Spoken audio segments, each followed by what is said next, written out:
Ses camarades ont tous découvert le cheval très jeune, d'abord comme loisir, avant de vouloir en faire leur métier. Mais si la passion est indispensable, elle n'est pas suffisante pour devenir un professionnel dans la filière équine. Devenir professionnel dans la filière équine? Mais, docteur Charlène, c'est quoi la filière équine? Généralement, la filière équine est décrite comme un ensemble de secteurs d'activité qui ont pour point commun l'emploi du cheval. On compte 5 grands secteurs d'activité qui sont apparus au cours des siècles en fonction des usages du cheval. Les historiens s'accordent à dire que la première relation entretenue entre les humains et les chevaux était celle du chasseur et de la proie. À l'état sauvage, le cheval était chassé pour sa viande. Une fois sa domestication faite et son usage diversifié, la consommation de viande de cheval est moins évidente. En France, l'hypophagie n'est légalisée qu'en 1866. Mais la consommation de viande chevaline reste moins répandue que celle des autres animaux de rente. Pour cause, au cours des siècles, le cheval est apparu indispensable à la société humaine.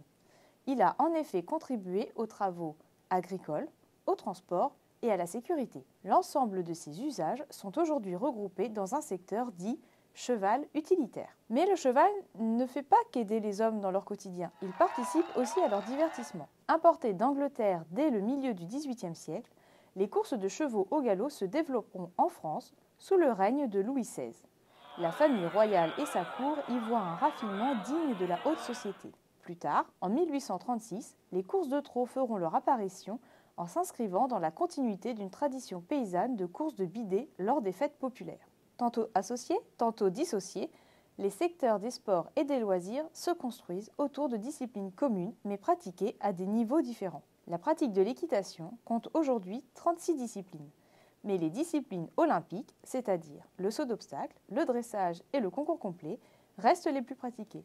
Ces disciplines proviennent d'un héritage militaire depuis la fin du XIXe siècle. Mais il faudra attendre 1960 pour que la pratique amateur de l'équitation se massifie. Face à la diversité des emplois du cheval et des groupes sociaux qui se mobilisent autour de cet animal, au statut hybride, la filière équine et son fonctionnement sont difficiles à comprendre tant les instances qui la pilotent sont nombreuses. Cette situation fait qu'il est difficile pour la sphère politique de se saisir de ces problématiques, faute d'un langage commun et uniformisé.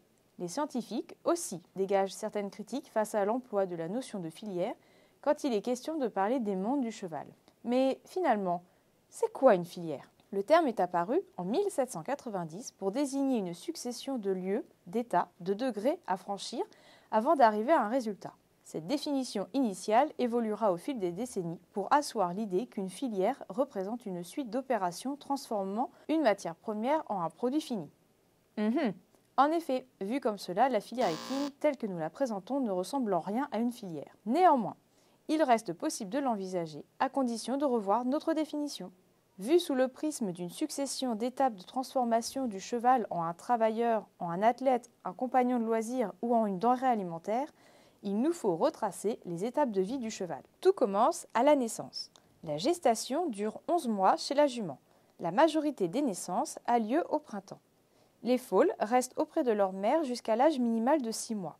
Ils sont ensuite sevrés et grandissent en groupe jusqu'à l'âge de 2 ou 3 ans selon les disciplines auxquelles ils se destinent. Durant cette période, ils recevront une première éducation par le personnel d'élevage. Habitués peu à peu à la présence humaine, les jeunes chevaux sont à ce stade manipulés en licol. Après l'âge de 3 ans, ou 2 ans chez les chevaux de course, le jeune cheval entre dans une deuxième phase, celle de la première valorisation. Le cheval est débourré, c'est-à-dire que par apprentissage, il acceptera le harnachement et la présence d'un cavalier sur son dos. Une fois débourré et initié au rudiment de l'équitation ou de la traction, le cheval entre dans une troisième phase qui est celle de l'utilisation. À ce stade, le cheval apprend son métier. Selon sa race, ses prédispositions physiques et mentales, il deviendra cheval de course, cheval de sport, cheval de loisir, cheval de sécurité, d'attelage, etc. Et comme pour les humains, la carrière du cheval n'est pas toujours linéaire.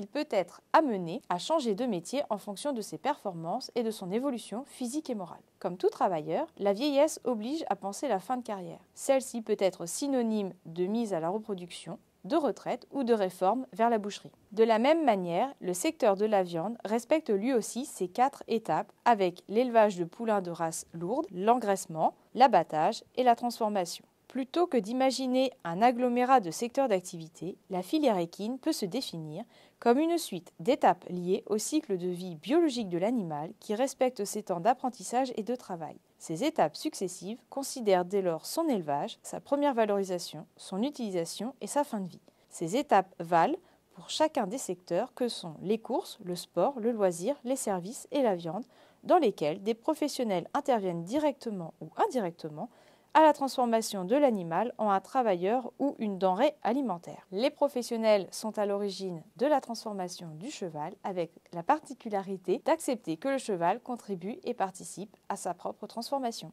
Waouh, merci Dr Charlène. Grâce à vous, j'ai encore appris plein de choses.